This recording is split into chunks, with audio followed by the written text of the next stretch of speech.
Hello, welcome to Money Monday. Today, what is the first step in the home purchasing process?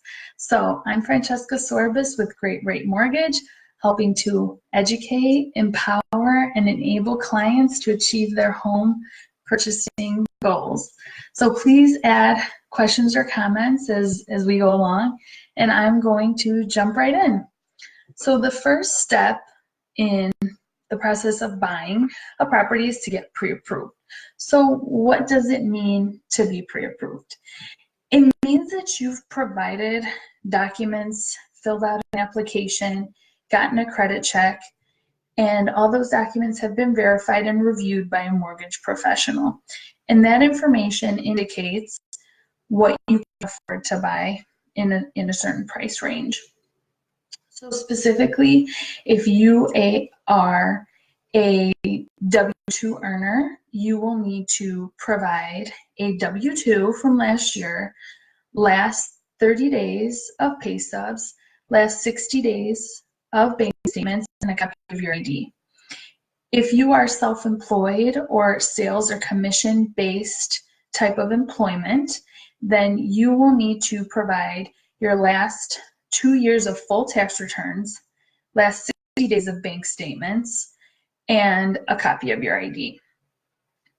So only income that's showing on taxes will be used to qualify you. So any cash income, any tips, that all needs to be documented on those tax returns in order for a lender to use it to approve you to purchase a home. So just something to note. A pre-approval won't necessarily guarantee that you're going to get a loan. You will need to go through some additional steps in the underwriting process and more verification or checks. But most people who go through the pre-approval process, they're going to get the loan in the end. There is some confusion out there because there's something called a pre-qualification. So a lot of people get the two confused, getting pre-qualified, getting a pre-approval. What's the difference, and do I need both? So a pre-qualification is just when you verbally give your information to a mortgage professional. You're not providing any documents, your credit isn't being pulled or anything. Nothing has been verified other than just your verbal information.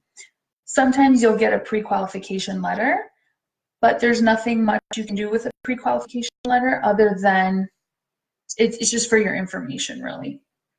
So you don't have to get pre-qualified. That's just sometimes, it's just part of the information gathering stage, but you don't have to get pre-qualified. But this takes me to the very important point in that getting a pre-approval is one of the most important steps in the home buying process. And it's tough because when people think about it, we're not thinking about, oh, what's my mortgage statement going to be? What's my interest? People dream about what's my house going to look like? What's my kitchen going to be like? What amazing memories will I make in my home? So it's tough because people don't always want to get going on the pre-approval process. But to be most efficient with your time, to not get your hopes up and fall in love with a house that you may not be able to afford when you're viewing homes with your realtor, you want to know your budget. And the pre-approval process does that for you. It sets your budget. So going to look at homes without a pre-approval is like going to the grocery store, shopping without not knowing what money you have in your wallet or in your pocket. So it can really set you up for disappointment. And getting a pre-approval can really, you may be pleasantly surprised. You may be able to afford a lot more than what you thought. In addition, once you find that home that you love, you need a pre-approval letter to put an offer in. So if you've gone through that process and it's done, then you'll have a pre-approval quickly to send over to your realtor, and then you can make that offer on your home really quickly.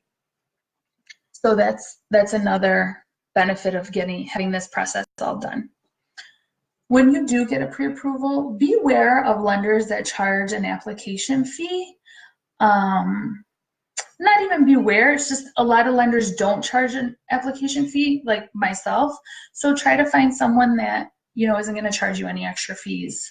It's already an expensive purchase you're making, you don't want to have to spend any money that you don't need to. That.